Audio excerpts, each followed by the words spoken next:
रोहित सरदाना किसी परिचय के मोहताज नहीं थे। उनकी मृत्यु का सारे देश में एक बहुत बड़ा झटका लगा है। यह एक प्रख्यात पत्रकार थे, इसलिए हम इनका नाम ले पा रहे हैं। लेकिन हमारे शहरों में या हमारे आसपास मीडिया में काम करने वाले, न्यूज़पेपर में काम करने वाले कई पत्रकार हैं जिन्हें कोरोना अपने मौत के मुंह में ले चुका है। तो इन सभी जर्नलिस्ट को, इन सभी पत्रकार को मैं श्रद्धांजलि अर्पित करती हूँ।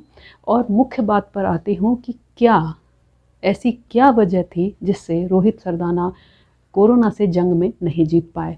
क्या उन्हें मेडिकल इमरजेंसीज़ की कमी थी? क्या उन्हें बेड नहीं मिला?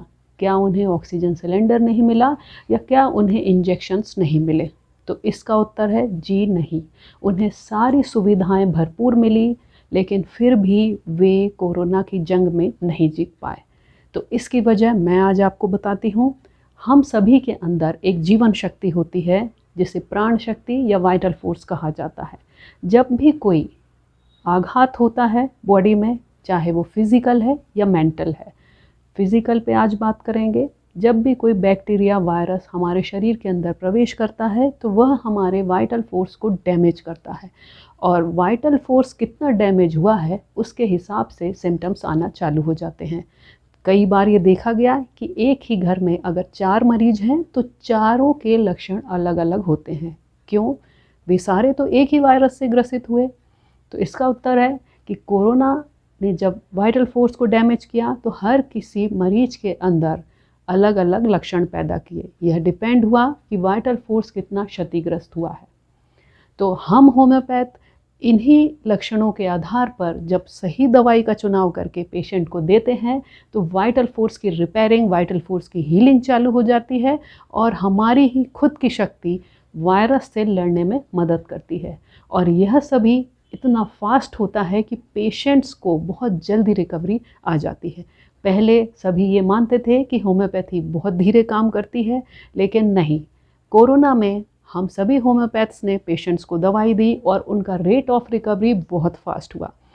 इन दवाइयों को किसी के मरीजों पे, किसी को एलोपैथिक दवाइयों के साथ प्रयोग किया गया या किसी को सिर्फ होम्योपैथी दवाइयाँ दी गई, दोनों में ही हमको बहुत फास्ट रिकवरी देखने को मिली।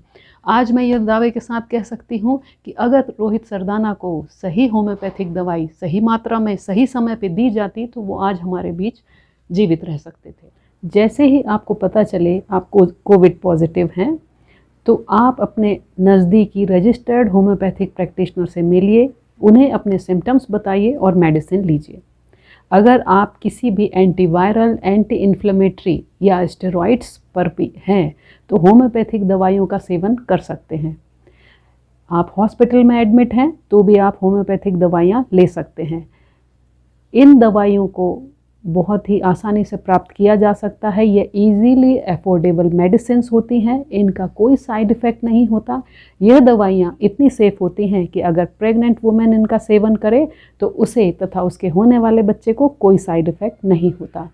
इन दवाइयों के सेवन से कोरोना के बाद जो पोस्ट कोविड कॉम्प्लिकेशंस होते हैं उसमें भी बहुत कमी आ जाती है, या लगभग ना के बराबर ही पेशेंट को कॉम्प्लिकेशंस होते हैं।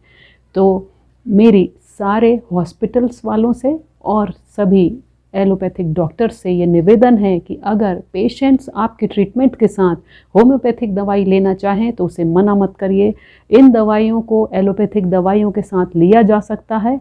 इन दवाइयों में कोई स्टेरॉइड्स नहीं होते। ये दवाइयाँ बिल्कुल सेफ़ हैं। इन दवाइयों के लेने से पेशेंट की रिकवरी स्पीड फास्ट हो जाती है। यह दवाइयाँ ईज़िली अफोर्डेबल भी हैं। तो आप सभी हमारा सहयोग करिए, क्योंकि इस समय सिर्फ हमारा आपका एक ही लक्ष्य है, पेशेंट को मौत के मुंह से बचाना और जल्दी से जल्दी पेशेंट को रिकवरी देना। Thank you.